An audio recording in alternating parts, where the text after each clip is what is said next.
Ya, pagi ini kita masih dalam keadaan sehat walafiat berkat rahmat dari Allah SWT, kasih sayangnya yang Allah curahkan kepada kita sekalian.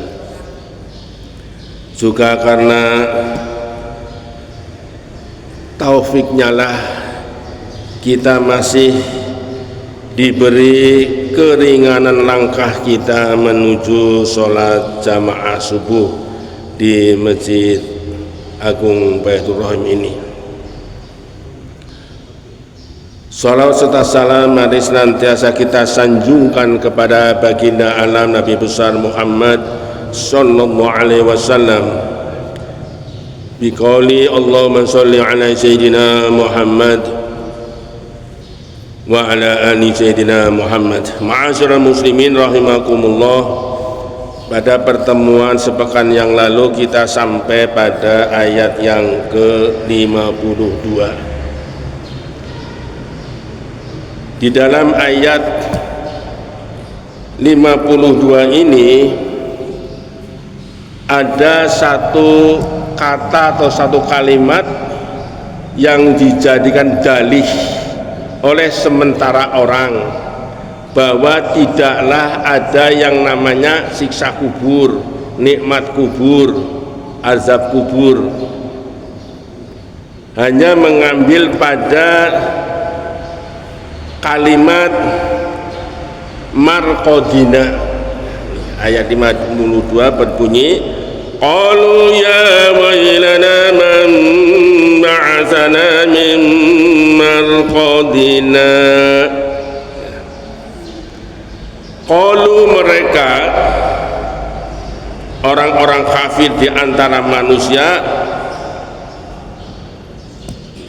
ya wailana, duhai, kalimat ya itu mengandung makna duhai yang menunjukkan makna tanbih. Mana tanbih itu makna kecewa, penyesalan.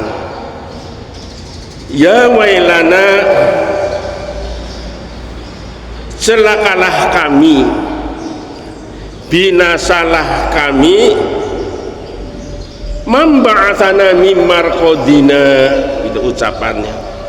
Siapakah yang membangkitkan kami dari tempat tidur kami? Nah, kata marqadina yang berasal dari kata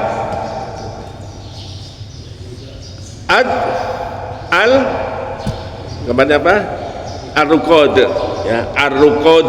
Ar-ruqad itu maknanya tidur nyenyak walau sebentar, sejenak, sedikit. Tidur nyenyak cuman sedikit. Nah, ini dimaknai sementara orang dijadikan sebagai dalih orang yang meninggal, orang yang mati itu di alam kubur dalam keadaan tidur sampai dibangkitkan. Nah, ini karena makna tadi ar-ruqad itu tadi dari marqadina itu berasal dari kata ar-ruqad, tidur sebentar, nyenyak hanya sedikit. Nah, inilah yang dijadikan termasuk di dalam tafsir Jalalain. Jadi tidak ada azab, tapi dari sekian ayat-ayat Allah, dari sekian hadis-hadis Allah Rasulullah yang sahih yang menunjukkan bahwa adanya di alam kubur atau alam barzah itu ada yang namanya nikmat kubur, ada siksa kubur. Kita kalau sholat sebelum salam itu kita berdoa mohon perlindungan dari Allah dari siksa neraka dan siksa kubur, kan? Di antara sekian ayat-ayat Allah yang menunjukkan adanya siksa kubur itu, Allah tunjukkan pada surat Al-Mu'minun ayat 99 dan sampai ayat 100. A'udzu billahi minasyaitonir rajim. Hatta idza jaa ahadahumul maut qala rabbi irji'un. Ini ayat yang ke-99.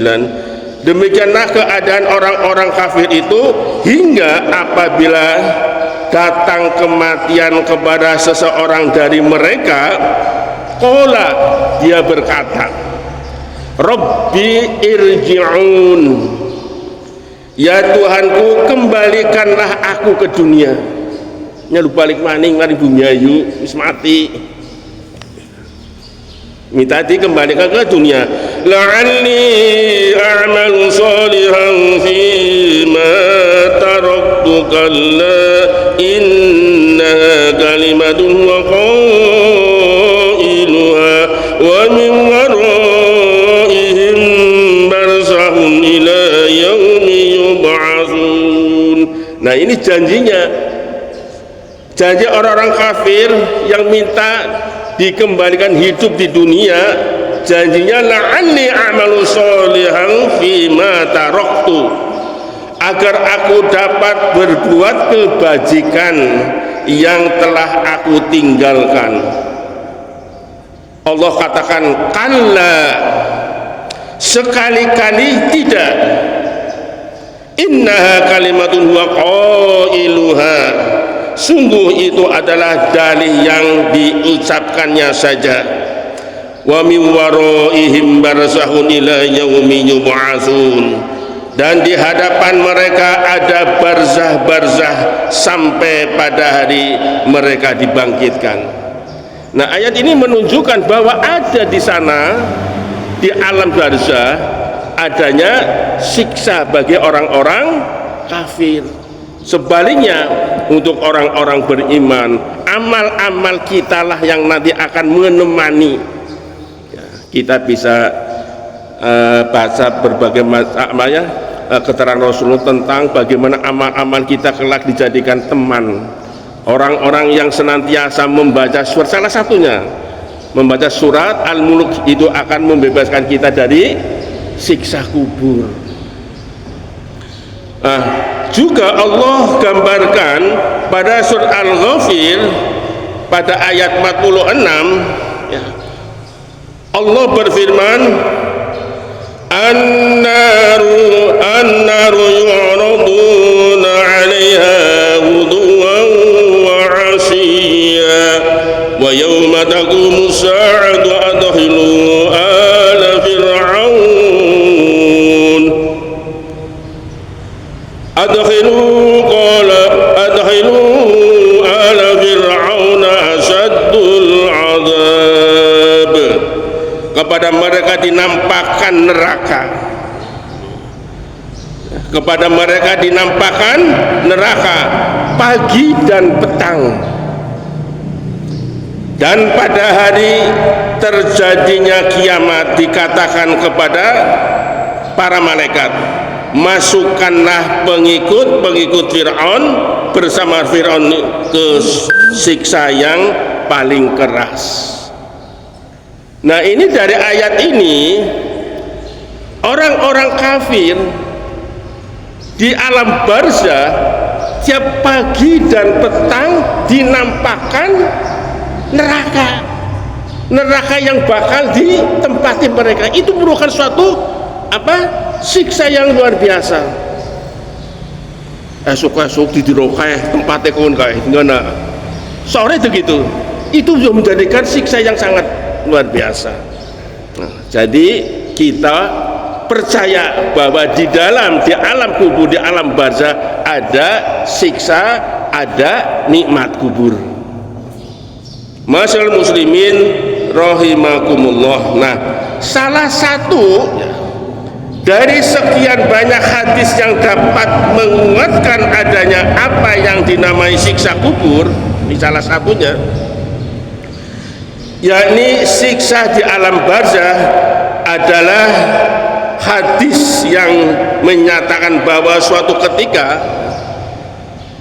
ketika Rasulullah SAW melewati salah satu tembok kuburan, dan tembok-tembok kota Madinah,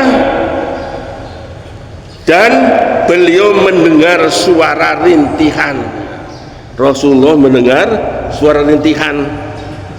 dari kubur itu. Ada dua orang yang merintih, yang berarti sedang disiksa. Lalu Rasulullah SAW bersabda, keduanya sedang disiksa. Kata Rasulullah, keduanya sedang disiksa. Mereka disiksa bukan karena dosa besar. Orang pertama tidak mencuci dengan bersih bekas kencingnya, itu yang pertama. Bukan melakukan suatu dosa besar, tapi hanya karena ketika buang air kecil kencing tidak membersihkan dengan bersih bekasnya, bekas kencingnya. Bisa saja cara istinjanya, bisa juga karena nyiprat ke kaki, tapi tidak dibersihkan dengan bersih. Dan yang kedua, yang disisa ini berjalan menyebarkan isu yang memecah belah. Ini pengtuhan memecah belah. Nah, kemudian beliau Rasulullah SAW meminta diambilkan dahan pohon kurma, pelepah pohon kurma, lalu beliau belah menjadi dua. Yang satunya dikasih satunya, yang satu didapatkan setengah dari belahan daun kurma. Lalu ditanyakan kepada Rasulullah, mengapa melakukan itu? Rasulullah SAW menjawab, semoga itu meringankan siksa buat mereka selama dahan itu belum kering. Nah, ini hadis diriwayatkan oleh Bukhari dan Muslim melalui Ibnu Abbas. Pelepah yang masih hijau, masih segar, diletakkan, ditancapkan pada kubur itu akan memberikan rahmat kepada ahli kubur itu, yang akan mengurangi daripada siksanya. Sebab apa? Karena seluruh apa yang ada di langit dan bumi ini semua bertasbih kepada Allah Subhanahu wa ta'ala. Alam taro annam yusabbihu lahu man fis samawati wal ardi wat tayru saffat kullun qad alima salatahu wa tasbihah. Tidakkah kau mengetahui wahai Rasul, wahai Nabi, wahai Muhammad, bahwa apa yang ada di langit dan bumi semua bertasbih kepada Allah SWT. Dan wattairu sofat, dan burung yang sedang mengepakkan sayapnya di udara, ia pun bertasbih. Kullun qad alima salatahu wa tasbih, sungguh mereka mengetahui cara sholatnya, sungguh mereka tahu cara berdoanya dan tasbihnya kepada Allah SWT. Jadi kalau burung saja sholat berdoa, kalau ada orang tidak sholat, tidak mau berdoa, kalah di burung. Itulah yang dikatakan bahwa manusia itu bisa menjadi lebih rendah derajat dari binatang. Masyaallah muslimin rahimakumullah. Itulah gambaran bahwa ada yang namanya siksa kubur.